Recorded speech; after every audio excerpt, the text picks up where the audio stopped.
Mud Road, a story.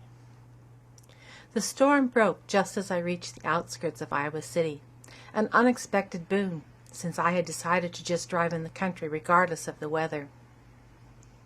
It had been raining for weeks, heavy, dark driving rains, March rains, holding the potential for record snowfalls with just a slight dip in temperature. I was playing hooky. Well, not exactly. I had bailed out on obligations that I never really needed to take on in the first place. I was supposed to lead a graduate student meeting. We were all riled up over our new head of graduate studies, but I couldn't do it. Told my friends I just had to bail out. The Messiah role had become too much, and I needed everything I had to deal with my daughter. She had come to live with me the summer before, at age 14. For 2 years before that, I had been on my own, living the graduate student life, responsible for no one but myself, staying up late at the library doing research. Most nights it was open until 2 a.m., doing whatever I wanted or needed to do without having to think about anybody else. I had forgotten how much a child needs, or how young 14 really is, or perhaps I never knew. When my daughter was 7, her father won sole custody of her, 2 years after our divorce was final. People gasp when I tell them that. It's so unusual for a mom to lose custody, and it's not like I was a drug addict or crazy or whatever. The story is so complicated, how all that happened.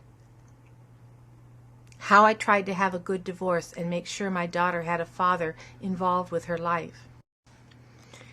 How when we were first working out the divorce, we were supposed to have joint custody, but the judge wouldn't allow it. So on my husband's promise never to use the power it gave him, I signed over physical custody. And then, 2 years later, he changed his mind. Ultimately, she did come to live with me, after her emerging adolescence became too much for her father and stepmother to handle. He gave her up to me easily. I took advantage of the image of Iowa as a wholesome place for kids. I went to Iowa from Southern California in January 1984, drawn by some deep voice inside that said I had to make a dramatic change in my life or I would die. I wanted to be in the Iowa Writers' Workshop, but I'd been turned down, so I took my second choice, the doctoral program in mass communication at the School of Journalism.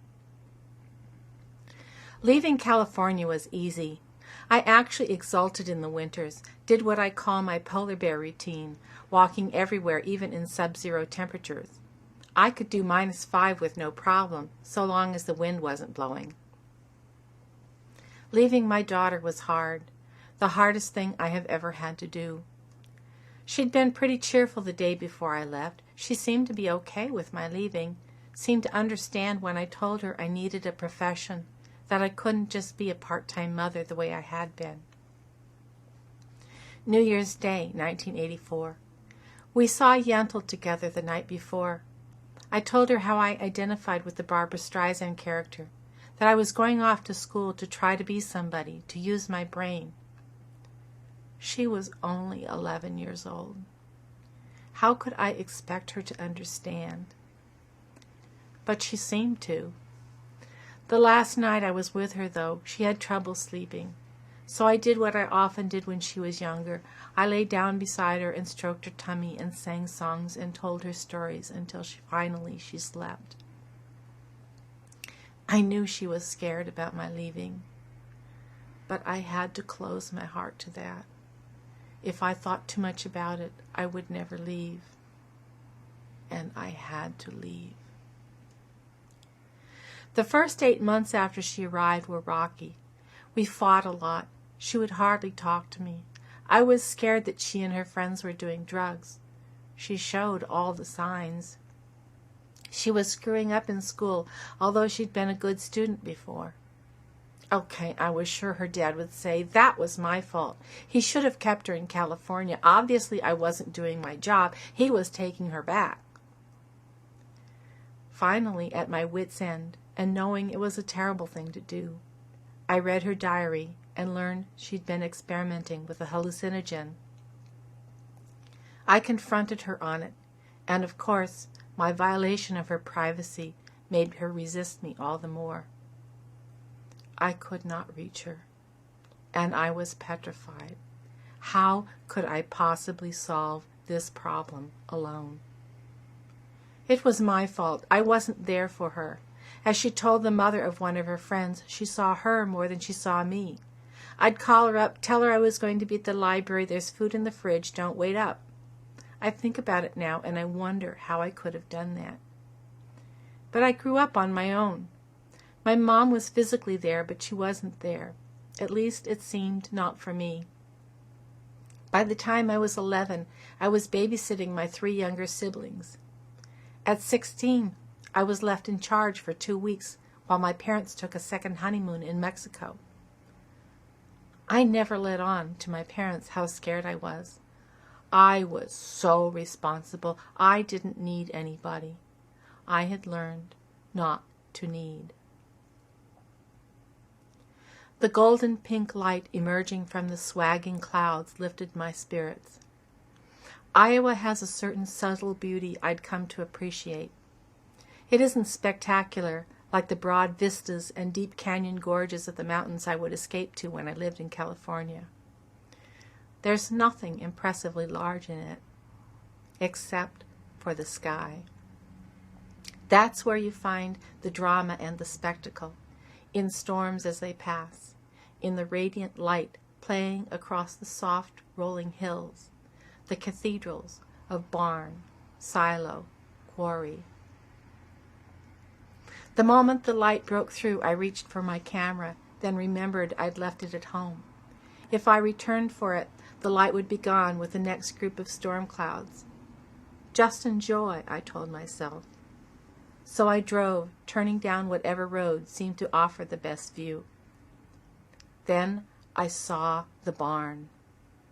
It stood tall against the skyline, solid, monastic, like a granite outcropping in the Sierras. Just before the barn was a sign for a wildlife refuge to the right, down a gravel road. Wild life refuge. That's what I needed to see, I thought. So I turned. Within a couple miles, I saw a sign saying, Mud Road. Somebody's idea of a joke, I thought, laughing. But very soon the gravel gave way to, you guessed it, mud. I drove on, however, as if I wanted to get into trouble. Soon my car started sliding around, fishtailing here and there. But the road was very narrow, with steep ditches on either side. There was no place to turn around. Finally, I came to a side road to the left that led to an abandoned barn. I figured the junction would give me enough flat space to maneuver. It didn't. I ended up with my car not only stuck deep in the mud, it was on an incline and tilted backward at about a 30-degree angle toward the ditch. I had set myself up for this challenge. If I could get out of this mess, I thought, perhaps I could find a way through the anger and mistrust between my daughter and me. First, I tried gathering brush to put under the tires, then rocked the car. It didn't work. Got some more brush, rocked the car. Didn't work. More. Still didn't work. Finally, I figured out that I was never going to get the car to budge at that angle, so I backed it down the road toward the abandoned barn and tried some more brush. No luck still. Unwilling to give up, I tromped through the mud to check out the barn. The interior was dark and scary, and I didn't want to linger. Who knew what axe murderer might be lurking in the shadows? I quickly found some broken planks, unfortunately with nails in them. Well, I figured I'd lay them nail side down underneath the tires and pray. I tromped back through the mud and laid them down, rocked the car. Didn't work. Got out, took note of the angles, rearranged the planks. The car budged a little. Went back to the barn, got some more planks, and rearranged them. Rocked, rocked, rocked, rocked.